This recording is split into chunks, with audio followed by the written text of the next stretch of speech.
Hello, everyone. This is Christina Barr, and you're watching Black Tea News.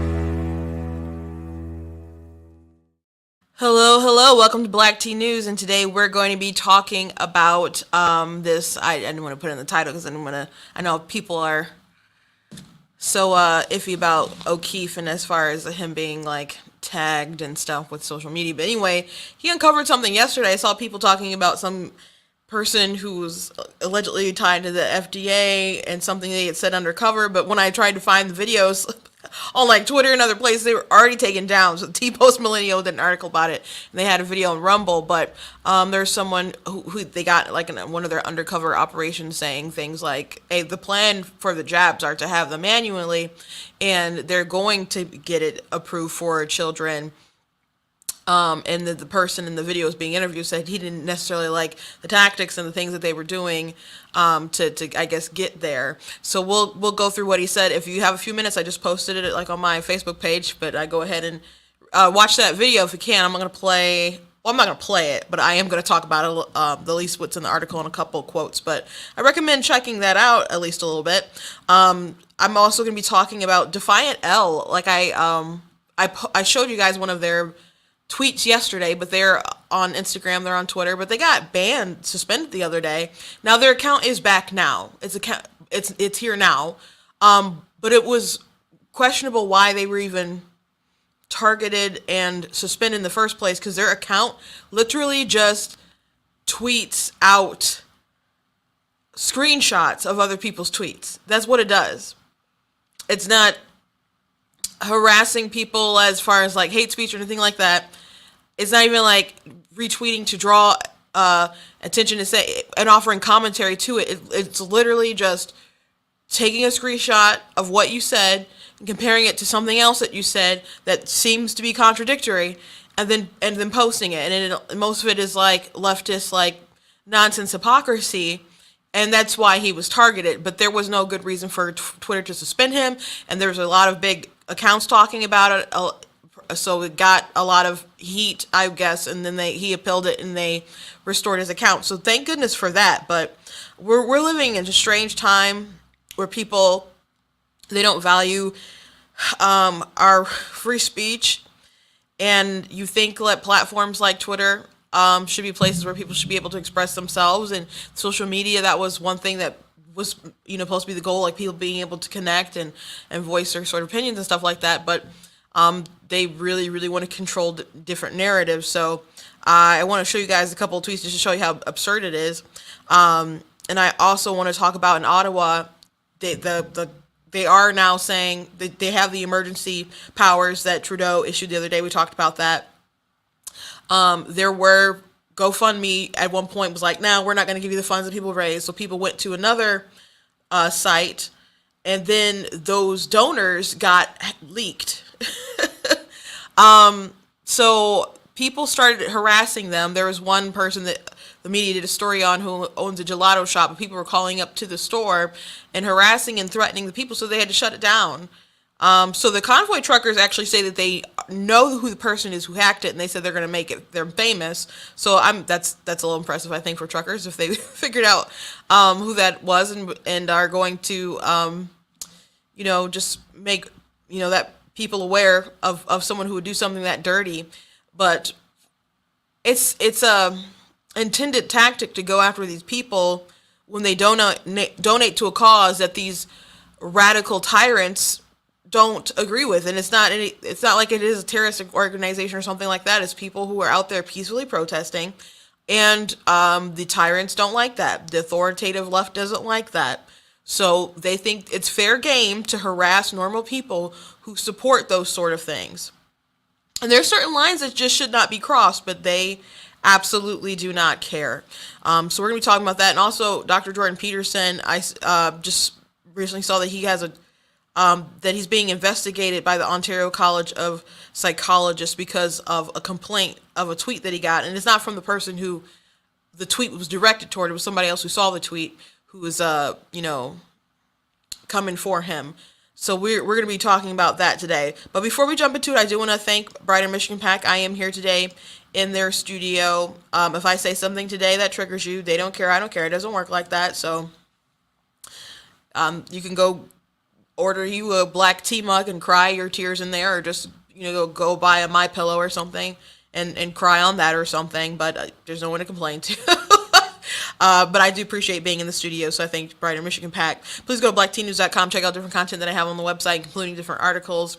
Blue's Clues is in the news because apparently they have a movie and they have all three guys who own Blue, Steve, Joe, and Joe's the original. Well, Steve's the original, and I don't know all their names. I guess there's one I'm missing. I don't know if Joe's the other guy or the new guy. But anyway, so you could go look at my articles that I wrote about Blue's Clues and Nostalgia Bait, FYI, before you all get too excited and run your 3-year-olds to the theater to see that, wherever it's playing. I'm not sure. But I just recommend checking out my different content on blacktnews.com. Check out different merchandise that I have, like I Am Not the Victim You're Looking For, This Will Be Better Not Bitter shirt. I do also have my book that I released this week. Thank you to those who went ahead and decided to purchase that and support it, or share my different links to people who may be interested. But if you're still interested, you can go to Amazon. It's on Amazon. If you go to blacktnews.com and hit the merchandise button, there is a banner that will take you to my book website. But if you search my stuff, Christina Barr, L Barr on Amazon, you'll be able to find it. So if you like any sort of paranormal romance, you guys can check this out, or give it to someone else. It's available on Kindle, it's available on paperback, and it is available on Kindle Unlimited. So if you have a subscription to Kindle Unlimited, and you don't have to pay for each book, but you can just read through it. And yes, people do get paid if you still do that. So appreciate you all. So let's jump into the news of the day. First thing I want to talk about is this Defiant L. So yesterday I showed you guys a tweet from Defiant L because the story was relevant.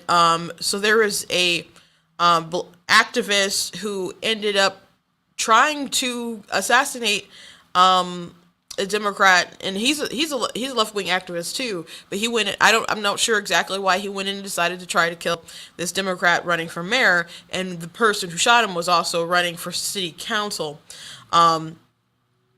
But he had some weird, interesting things that he was tweeting about. But Defiant L decided to make a post about it. And I don't know if this is a post that got him canned, because people were saying that was one of their best for sure. And I thought it was pretty good. I thought it was pretty good myself. And we did talk about it yesterday. But there you have it. Kentucky's concealed carry law shows your life doesn't matter to gun-loving Republicans. And so that's what Quintez Brown wrote. He did a couple different, I guess, opinion pieces for this, this newspaper. And then in the same newspaper, they had to later write the activist Quintez Brown named an attempted shooting of Louisville mayor candidate Greenberg. So the candidate, he shot his spine. It grazed his sweater, despite him being close enough to really do some damage. But I guess he's a bad shot. And thankfully he didn't murder him. But people were like, "Man, that is your best work. That's your best work." So he'll take headlines sometimes and just compare them, or he'll take tweets. So I just got a couple different examples. So Hillary Clinton, computer scientists have apparently uncovered a covert server linking the Trump organization to a Russian-based bank. And that, of course, was in 2016. And recently you got headlines, Clinton campaign paid tech workers to dig up Trump-Russia connections. So you can see kind of what his work is. Here's another one. This is related to that first one. I can't wait to vote for Quintez Brown one day. Quintez Brown, 21, faces charges of attempted murder and several charges of wanton endangerment. So she's a principal, if I'm not mistaken, leftist sort of principal. So there you go. I keep sending your kids to these public schools. Here's one. This is Washington Post business edition. Hey, Republicans, stop fighting vaccine mandates. mask mandates didn't make much of a difference anyway. So I love the picture of DeSantis just laughing in the back because that's the number one person that they attacked for, just celebrating freedom. And here's the last one I got for you guys today. We didn't dox you bleeping rejects. Do it to yourselves, mostly because you're not smart. And then here's another tweet. So here's the Give, Send, Go donor list. Yeah, so that kind of seems like you guys from their side celebrate doxing. I don't know if he has an army of people who would just tip him off and send him stuff. Like I follow an account where I think it's posting Biden's L's online. I don't know if I haven't seen their stuff in a while. I don't know if they got canceled or not. But like I sent in a tip or two to their account. So I assume there's people who probably send tips all the time. But to always find, like, comb through these people's tweets to find something, related to whatever they said, it's a lot of work. And I don't know what his network is, but as far as putting it all together, but it's impressive. And a lot of people really like his account. But again, he doesn't offer any sort of commentary. He just takes, like, their tweet and then a current tweet or a headline and pastes it together. So there was one account that accused, and it was a major leftist account. It had been verified. I guess I don't know how many people they had following them, but there was a blue check mark. And they pointed out to Defiant L's and they said, this account targets people and harasses people and endangers them, blah, blah, blah. So I want to encourage everybody to go report them. So they encouraged mass reporting, which I don't believe you're supposed to be able to do. So I don't know if that was what got him overwhelmed in his account. And then Twitter's just like, oh, you're just suspended. And it was flat out like suspended because like I think ban because I don't think if you're under like a normal, like you posting ban or something, it doesn't, when you go Google them or not Google them, but go on their Twitter page, it doesn't tell you that they're unable to post, but it said account suspended. So he appealed it and it got a lot of people talking, at least on the right, about how this didn't make any sense. And there's some pretty big accounts that kept adding at Twitter talking about it didn't make sense.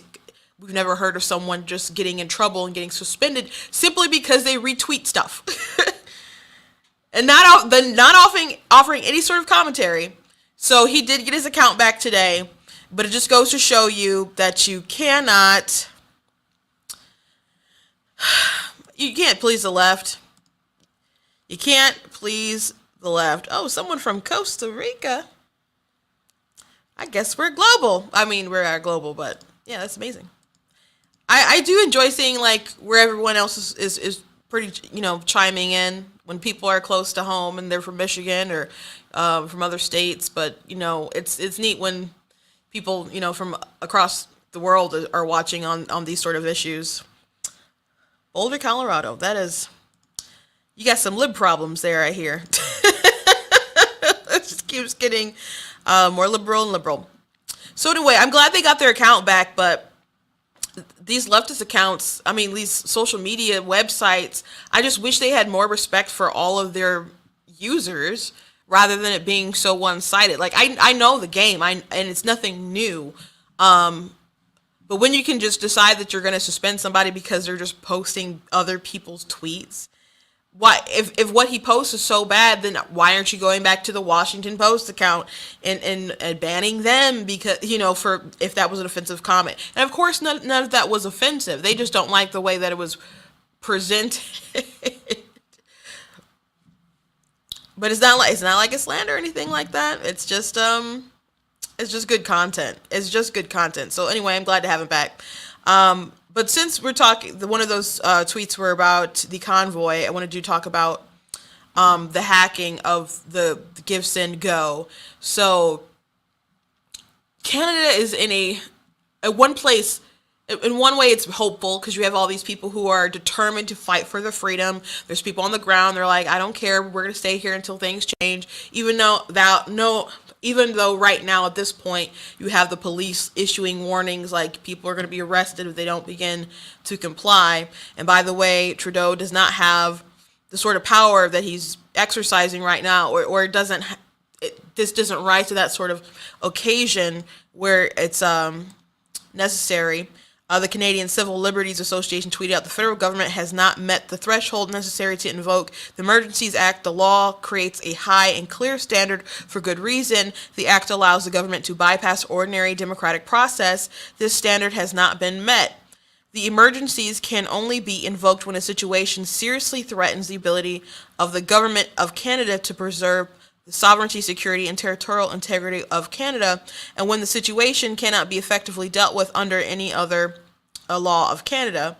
Governments regularly deal with difficult situations and do so using powers granted to them by democratically elected representatives. Emergency legislation should not be normalized. It threatens our democracy and our civil liberties. By the way, New York Times at one point had said that it goes against people's civil liberties, and then they deleted it and they apologized for saying that. It's like, no, you were right the first time, New York Times, but you just lacked the courage to stick with your convictions because you're part of the outraged tyrant mob, and you couldn't just report the facts and keep talking about the truth. So Justin Trudeau, if I'm not mistaken, I don't think they've ever used this sort of power. Now, Trudeau's father, the one they say is his real father, used some other sort of measures that people found controversial in the past, but not this one. And it's amazing when you look at the photos and videos of people like grabbing hands, singing songs, playing music, dancing. You know, they have bounce houses with like the Minions from, I guess they did have a Minion movie, but Despicable Me. It just looks like they're having a good old time while they're fighting for their freedoms, like Canadians are doing it the most peaceful sort of thing we've seen. They're so polite in their protest. Like, I understand people being mad at the honking and the noise and not being able to get around. When we had like the gridlock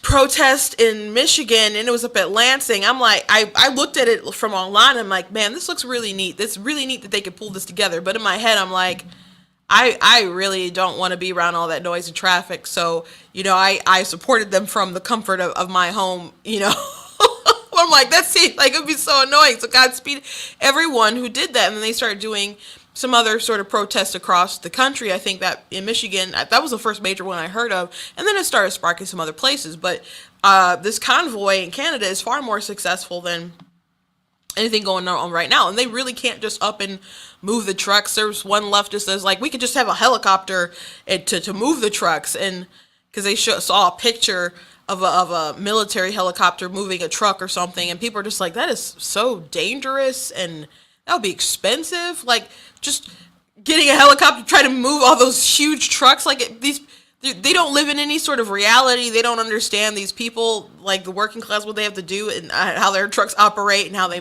move.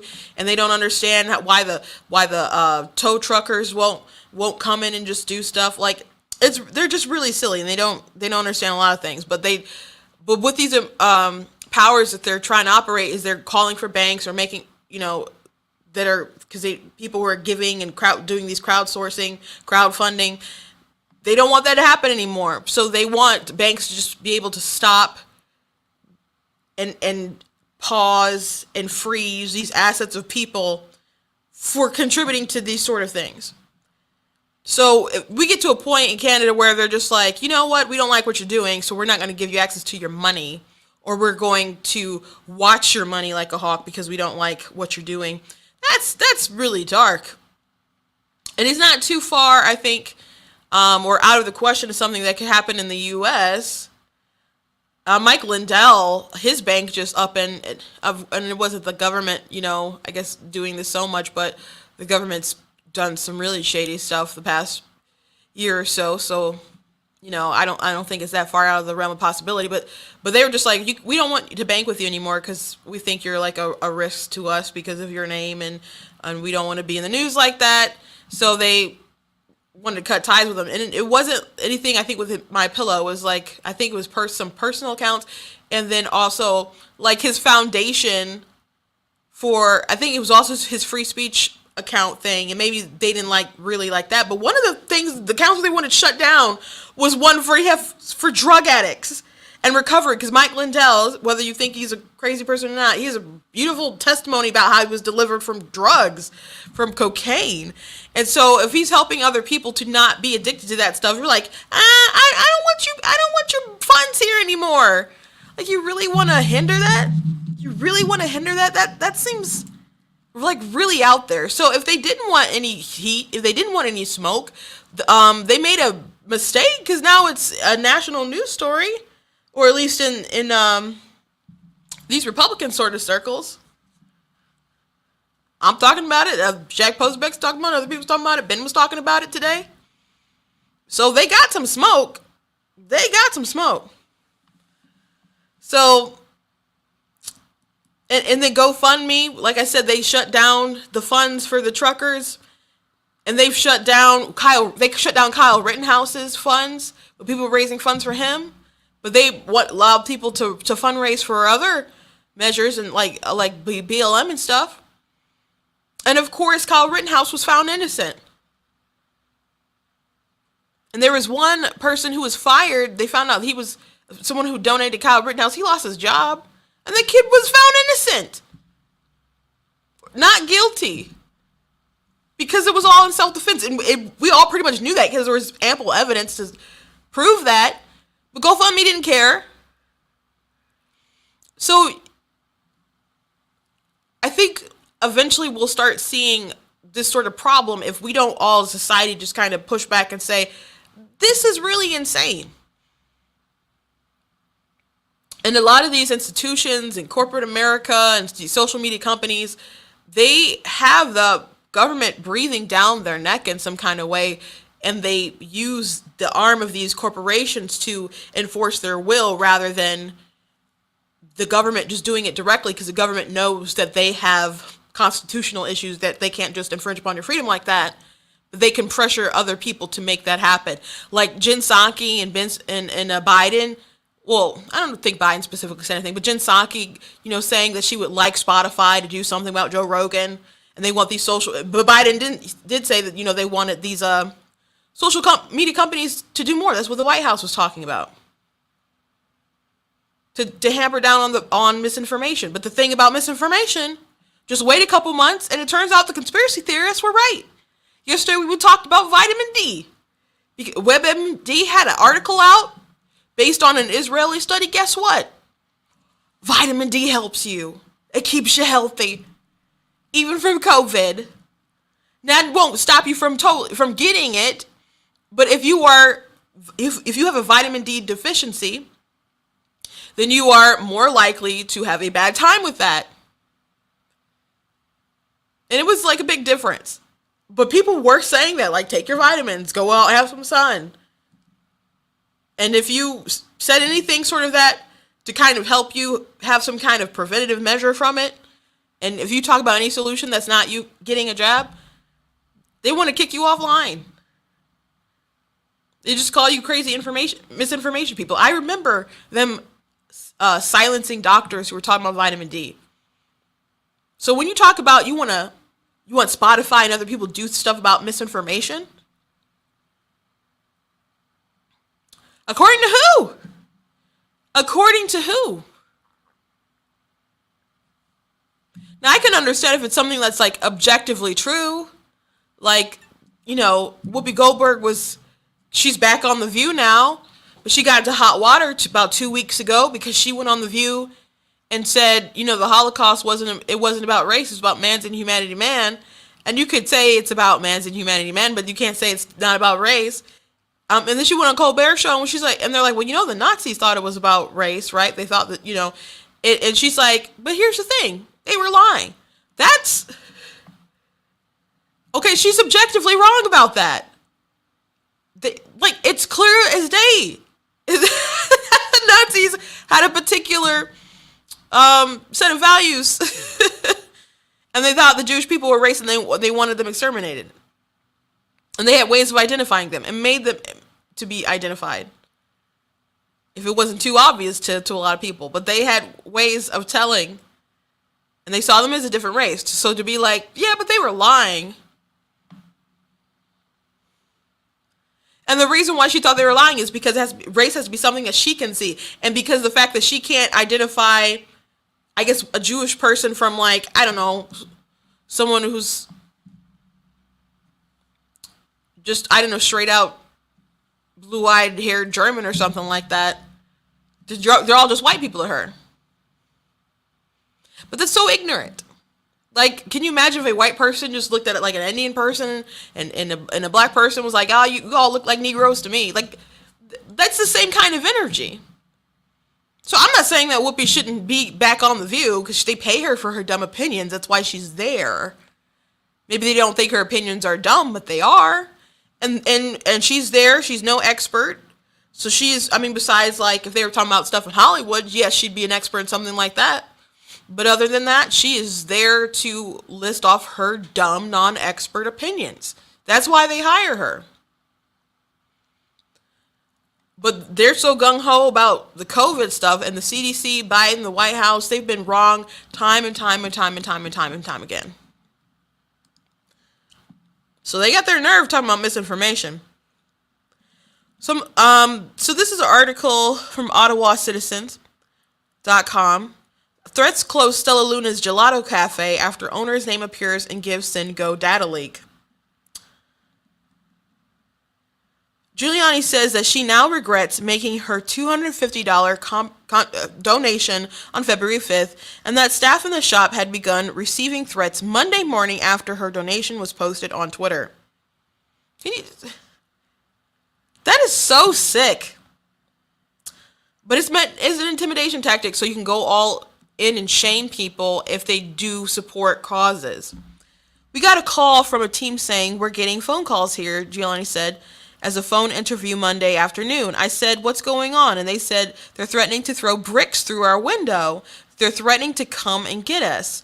We said, lock the door and we'll find out what's going on. Giuliani said she ordered the shop closed and staff to go home for their own safety. She said she intended to report the threats to the police. In the leaked GiveSendGo post, Giuliani wrote that she had initially given $100 on GoFundMe, but asked for a refund when the fund was frozen. Now I'm giving you $250 for taking food down to the truckers every day. Thank you for continuing to fight for Canadians across the country, she wrote. Giuliani confirmed that she made the donation, but she had no idea about what she thought was a peaceful grassroots movement would become. When a group of people first decided that they were going to travel across the country to spread this message of solidarity, it seemed like a beacon of hope for small businesses like me, she said. But no surprise that small businesses have been on the edge, families at risk of losing their livelihood. I'm a sucker for a grassroots cause. Never in our wildest dreams did we anticipate what would have transpired over the past couple weeks, she said. None of us anticipated what it turned into, and we certainly don't condone it. In retrospect, it was bad judgment, but does that mean that people have a right to threaten our staff? Does it mean people have the right to threaten to throw bricks through our window and to threaten my family? We made a mistake. Who could have anticipated it? So it's crazy to me that they leaked all this stuff, and people, Canadians are supposed to be so polite. They're talking about throwing bricks through this lady's shop because she gave some money earlier this month to some truckers who are just saying, like, hey, they don't want to hold everything hostage forever. They're not trying to overthrow the government. They just would kindly like them to take their knee off their neck or their foot off their back or their whatever way you want to frame it. They want their liberties back. They don't want all these mandates, especially stuff that doesn't make sense. A lot of this stuff doesn't make sense. And the conservatives ex Trudeau, hey, when is this going to end? Like, is there a plan? And he's just like, oh, here's the conservatives spreading division. And they're like, dude, why don't you just go back to your cabin and not do stuff? Because you're not helpful here. You're not helpful here. So instead of just doing something productive or admitting that they've gone too far or meeting with them or giving them a plan for when it's going to stop, at least to like ease out of it, they're like, no, we're going to do emergency powers and we're going to look into your funds and your banking. And by the way, they want these measures for the banking to be permanent. So today it's the truckers, but who knows what's will happen going forward? Who knows? Another crazy Canadian story. Jordan Peterson said that he is being investigated by the Ontario College of Psychologists because of a complaint about a particular tweet. And I do have the tweet.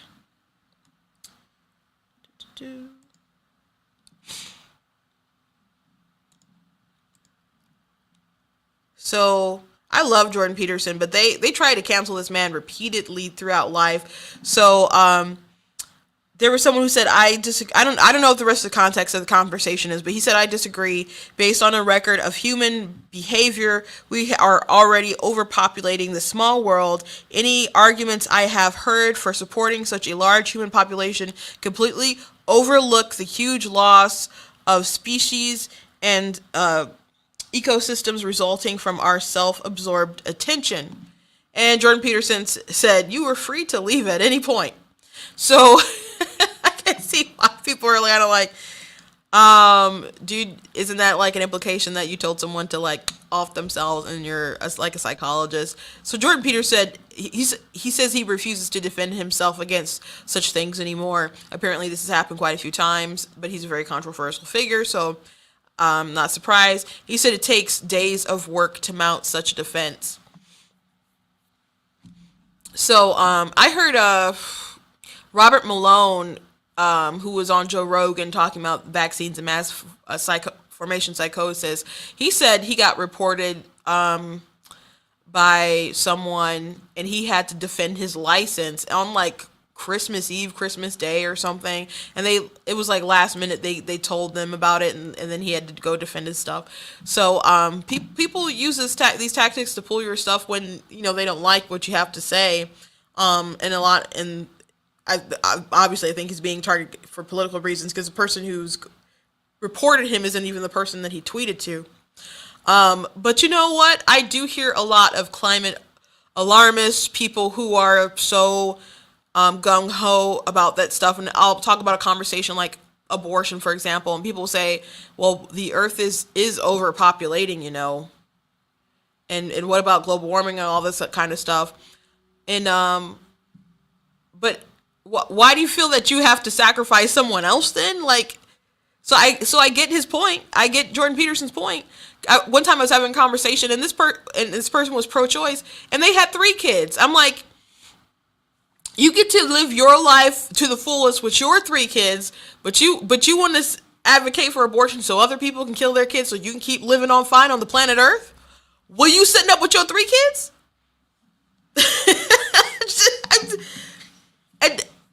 It seems a mighty fine, convenient thing to complain about. It seems a mighty fine thing to complain about. And in the case of the argument that I was having, and again, I don't know the full context of the Peterson conversation with this tweeter, other than what I showed you guys. But with that guy, I was going back and forth with the abortion topic. I'm like, that's a reason at least to, I guess, for people to not procreate so willy-nilly and to try to, mate more responsibly, not to be like, oh, when there's a baby, you should abort it because we have population issues. Which, population control and eugenics and stuff, that led to a lot of the whole issue with the rise of abortion and these clinics and Planned Parenthood and what we have today anyway. But I get it, like, there's a lot of people complaining about the world today, but they're talking from their privilege of being here, able to enjoy it. I got to do a reply to someone. Every day there's this young woman who goes on TikTok, and she talks about abortion and she's pro-choice, and she advocates for it, and her title is "Stop Telling Women That They Can that adoption is a good alternative to abortion because adoption still causes trauma." And I'm like, what a pretentious sort of argument anyway, because I'm like, how no parent can guarantee that their child isn't going to have trauma, period. You can't do that. Even if you are from you're good two-parent home, people love each other. So, like, you still can't guarantee that they're not going to face any sort of trauma or tragedy. You try to do your best to set up the best situation possible for your kids, sure. And that's why a lot of people will have them adopted into hopefully a nice family will take care of that child as opposed to, like, terminating them. But you can't guarantee a life of no trauma. And so sometimes a lot of people bring up foster care, which people who adopt, like, people in foster care, they're like wards of the state. They're and a lot of those kids can't be adopted because the parents still have, like, the rights, but maybe they were revoked for a little bit of time because maybe they committed a crime, maybe they're on drugs or something, so they were removed from the care of the parents. So now the state, they're wards of the state, and they go to these foster homes, and people will take care of them in the meantime, but you can't adopt them, or they're in these different group homes or whatever until either they can find a new place and maybe they lose their rights. But the goal of foster care is for reunification of the families. They don't really want to break up the families. They just want to fix the situations that the children are in. So if someone has a baby that they don't, want to parent in their, instead of having abortion, there's a waiting list to adopt those newborn babies. So they don't get fostered, and they are normally adopted very quickly. So when people bring up foster care, they must not understand the system very much, and it's just, I think, a cop-out. But people will say that they had all this trauma growing up in foster care, and and I'm like, but when you bring that up, you're what? So it would be better if those people were dead instead? And then some people have told me the answer is yes, because they've been through so much, and I'm just like, but you're here exercising your right to life. You don't have a comparison because you don't know what it's like to not be here. We can theorize, like, I believe I'll go to a better place, and I believe if you don't, repent of your sins and receive Jesus, then, you're not going to a good place. That's what I believe, but not everybody believes that. Not everybody believes that. And you can't necessarily prove it to everybody either. So it's, you can have your theories, but it's not provable. So you're just assuming it's a fate worse than death, but you still live your life every day to the fullest, to the max.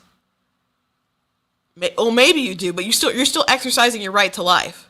So it's just like I said, a pretty pretentious view in my opinion. But anyway, you can't just use up all the resources to the world and then just complain about it hideously about the overpopulation's problems like that. Like, and then people can be wrong. People thought we were going to have this huge crisis in the max. Someone had like an old headline from a newspaper, maybe like it was the 50s or something like that, concerned about the population. And of course, America has a way bigger population. The world has a way bigger population than, back then. And we're still here. We are still here. And people thought that we would have a global cooling crisis. Leonard Nimoy, who is no longer with us, when he was I think it was in the 70s, and I played this on a show before, he did a big video about how the world was going to be frozen over. And then peak oil used to be a thing. We used to think that we weren't going to have any oil. We were going to run out of oil with all of our resources. And they found a way to do the shale oil. So people do not know. You can't just stop the whole world because you don't know. You find other people who are going to innovate, and they're the ones who are going to save the world. Someone like Elon Musk, not a politician, regulating us out of existence, and certainly not an activist like AOC, who preaches that we're going to be dead in like 12 years, which we're are we like 6 years into that maybe? So a lot of these people don't know what they're talking about, but I don't know I don't know what will happen if he doesn't technically fight these things. Will they just decide what they have to decide with him not there, and will that play negatively? Will he still be able to practice and teach? I don't know, but I guess he's over it. I guess he's done with it. Before next thing I want to mention before I go into the O'Keefe story and the O'Keefe bomb, at CNN they did have Allison Gollust resign. She was Zucker's lover. If you're unaware, Zucker stepped down from CNN. Well, no, he was. Did he step down or was he fired? They found out they had an inappropriate relationship going on, which they had an inappropriate relationship for a long time. He said COVID, they drew closer, became something more, and they should have informed their bosses, but they didn't. So, he had to leave because of that, which I knew that wasn't the case. So him and Allison and Cuomo, they had like a creepy kind of arrangement. She used to work for Andrew. And so allegedly people are saying that they would like pitch like different things for Andrew to say, like combating Trump. And they were the ones really pushing for Andrew to be on the show with Chris. And they wanted other people to get a bunch of interviews with Andrew as well. So they were really propping him up and acting in a way that wasn't appropriate as far as like journalists should be, I guess. And I'm sure there's more to it that we don't know. I don't know how much is going to come out because I'm pretty sure that CNN doesn't want Chris Cuomo spilling all the tea. And they did like offer a settlement. I don't know if Chris took that or not yet, but he was trying to get $18 million out of his contract, and it seemed like they were willing to burn it all to the ground. So, but the latest development was that Allison is no longer working at CNN. She was forced out as well. So the lovebirds are no longer working at CNN, and we'll see how that what other further repercussions there will be. So James O'Keefe. From Project Veritas, they had a pretty good undercover video, which it got posted on Twitter yesterday, and when people were like kind of shared around, by the time I discovered it, I could not see it, so I didn't see this video until today. But if you want to go to, they posted the video on Rumble, but T-Post Millennial has this article, and I did share this on my Facebook page. If you had like a few minutes to listen to it, it's about 6 minutes long, and I'm not gonna play the video, but like I said, you can go watch the link. But Post Millennial has an article about it, so I'm going to read off there. Project Veritas released a bombshell video Tuesday night exposing the Biden administration's alleged plans, future COVID policies. These include reports Project Veritas James O'Keefe planned for an annually required shots for COVID vaccine, mandatory vaccines for children, and a mission to inoculate as many people as possible. Well, that does already seem like that's the mission, to inoculate as many people as possible. There's people who would argue that that's a good thing, but obviously not everybody believes that. You'll have to get an annual shot, said Christopher Cole, Executive Officer of Countermeasures Initiative for the Food and Drug Administration, which is FDA. I mean, it hasn't been formally announced yet because they don't want to, like, rile everyone up, which that would rile everyone up, I think. Because people are so done with the COVID measures. I just saw a poll, like everyone was over it. The drug companies, food companies, vaccine companies, they pay us hundreds of millions of dollars a year to hire and keep the reviewers to approve their products. If they, Big Pharma, can get every person required to get an annual vaccine, that is reoccurring return of money going into their company, Cole explained. According to O'Keefe, Cole is an executive officer at the FDA with over 20 years' experience who claims to be directly involved in the approval process. The FDA released a statement saying the person purportedly in the video does not work on vaccine matters and does not represent the views of the FDA. So the FDA is pushing back and saying he doesn't have a role in the process. And he doesn't represent the views of the FDA. That doesn't mean that he doesn't work at the FDA. So that is interesting. I mean, there's going to be some of it that's been talked about publicly, but it hasn't been talked about on CNN or Fox or MSNBC or anything, Cole said. But yeah, you'll have to get it an annual. I think what's going to happen is it's going to be a gradual thing. Schools are going to mandate it. Cole defended the shot, saying it means your ability to fight wanes. So the three will bolster your system, and when there will be an annual eventually, just like the flu shot. And he said this will be for everyone. The FDA was scheduled to meet this week to discuss the approval of the Pfizer vaccine for children as young as 6 months old, O'Keefe reported. They were hoping to have the new vaccine available by the end of the month, but the meeting was unexpectedly canceled, citing the need for more testing. I don't completely agree with their process, Cole told the undercover Project Veritas reporter. They're looking at trying to inoculate kids under 5 years old, between 6 months and 5 years old. What do you mean you don't agree with the process? He was asked. Well, I mean, they don't have all tests aren't all there. So I agree with that.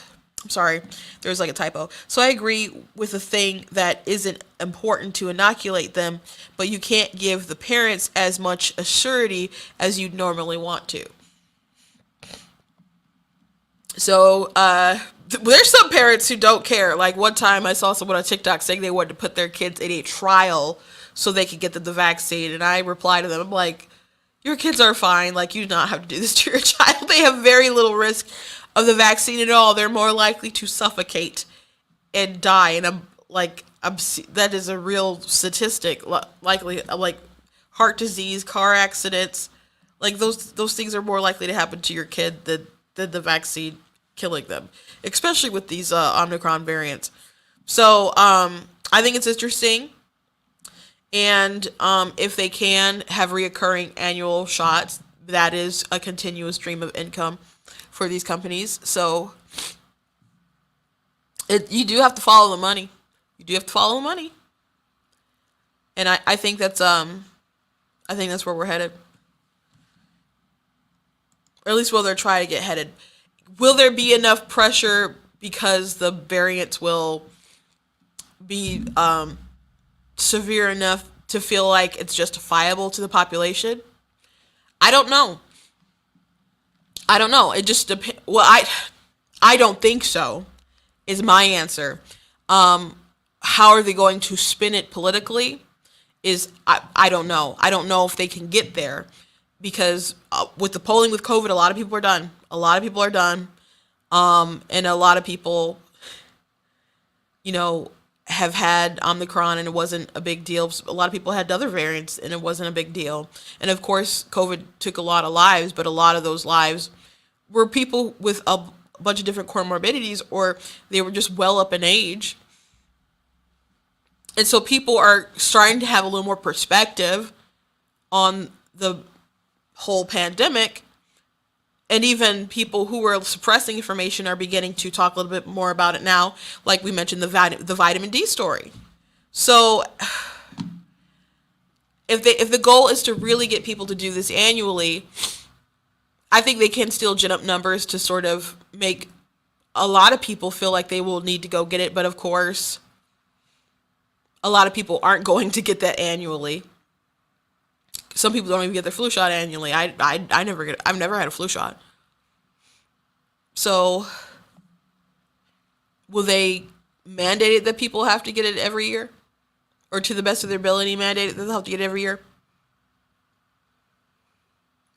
I don't know. I don't know if Biden has that kind of flex. Not unless there's like a new variant that comes out that's a little worse. But we're now at the point that COVID's not really going away. And a lot of people will have COVID and the same symptoms as a cold, or some people will have it be totally asymptomatic. My sister tested positive. She just had a baby, by the way. She just had a baby. Let me see if I can find a picture really quick. I mean, I have one like on my profile. We'll see if I can pull one up real quick. He's so cute. His name is Noah. Noah Angelo Hilbert. So he's a little cutie. She makes some cute kids. So this is her fourth baby. Sorry, I'm like going into auntie mode. But if you're curious about what's going on in my life, I have a new little nephew.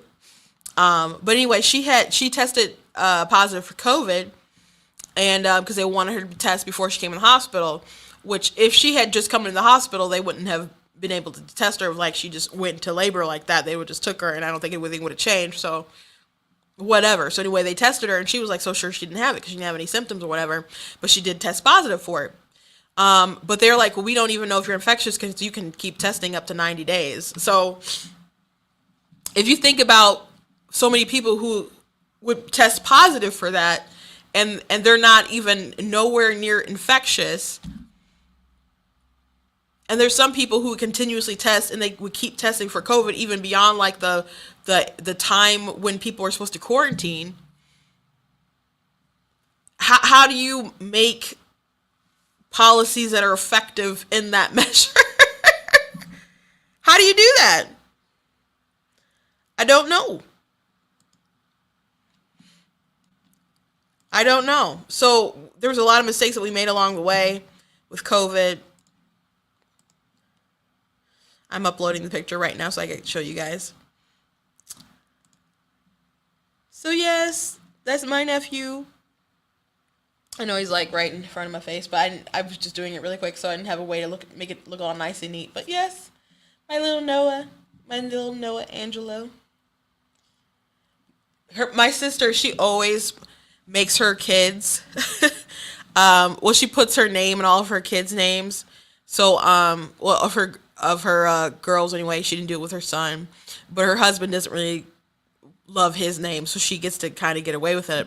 So her name is like in her two girls' name, and so we were joking like his name's gonna be Angelo, and her name's Angelina Meyer Patrice Barr Hilbert, and so we were like this kid's name is gonna be Angelo Myron Patrick. So, but she wouldn't tell us his name for the longest time. Oh, not until yesterday, after he was born. They wanted to keep it like a big secret and do a big thing, which she hates secrets, so I don't appreciate the fact that she wants to keep a secret. But I did know his name was Noah because her husband spilled the beans. He just like blurted it out. And she was like, well, I don't know if that's going to be the name. I don't know if that's going to be the name. Whatever. His name's Noah. So anyway, we were just like, we're going to call him Amped. We're just going to call him Amped for Angelo Myron Patrick, which would be sort of like all of her names kind of a little bit, but she went with Noah because she wanted a biblical name. Her first son is Daniel, Daniel Joseph, so he's Noah, keeping with the biblical theme. So thank you very much, Eve Marie. Yeah, so there's my little aunt moment. He's a little cutie. I haven't seen him besides the picture because no one else can go in the hospital. So she had to have a C-section, and she wanted my mom to be there, but my mom couldn't be there because of lockdown measures and stuff. And because she tested positive, her husband cannot leave. He couldn't be there in the room with her. And I'm like, what? Why? I'm like, either he's got it or he doesn't got it. I mean, he's been with you. And so but anyway, they wouldn't let him leave the hospital room. And if he left, then the room, then they had to just kick him out of the hospital. So, and I know there's staff that find all these lockdown stuff just silly, but it is what it is right now, even after so long. But at least it's not as crazy as it used to be, I guess. And at least she could have her husband there with her. But I haven't held the baby yet. She just had him yesterday, and I don't know if she's coming home tomorrow or the day after, but I'm happy. Got my little nephew. Thank you guys for enjoying my aunt moment with me. Very, very excited. So anyway, I encourage you all to go watch that O'Keefe interview with Project Veritas. Sometimes when they drop bombshells, even to people on the right, it doesn't feel like a bombshell because it's like stuff that we already like assumed or knew. Like even when they there was a big one with CNN and Zucker. It was from like an earlier, some years ago, maybe a leak of Zucker talking about Trump and when he was just starting to run and he had all these ideas to like boost her ratings and stuff like that. And so that was weird. And then there was like another one where people were talking about how they make some stories up with Trump and like, oh, he did something with his hands. We're like, is something wrong with his brain? Is he dying? Can he function? How's his cognitive ability? And then like, is he afraid of stairs? So they talked about how they would make up these kind of stories out of like thin air that they saw to push these different narratives. And people on the right like, it wasn't a big deal. I'm like, no, that should be a big sort of deal like in a newsroom, but you just assume those things are happening because you can kind of see it in front of you anyway. So hearing someone admit it is like, because you already know what's going on. But these are still big like revelations, I think. So I appreciate what O'Keefe does, and I have met O'Keefe at a what's Turning Point USA one year, so he seemed like a, at least from what I can gather, a good dude who really just wants to expose the truth. And people really, really hate him, but I appreciate the job that he does because not everyone can do it. It's amazing how much you can get out of people if you just meet them in a restaurant and you put a drink in their hand and just have a conversation. So if you're like in a professional setting, especially with politics, I don't understand why so many people drink, especially the way that they do.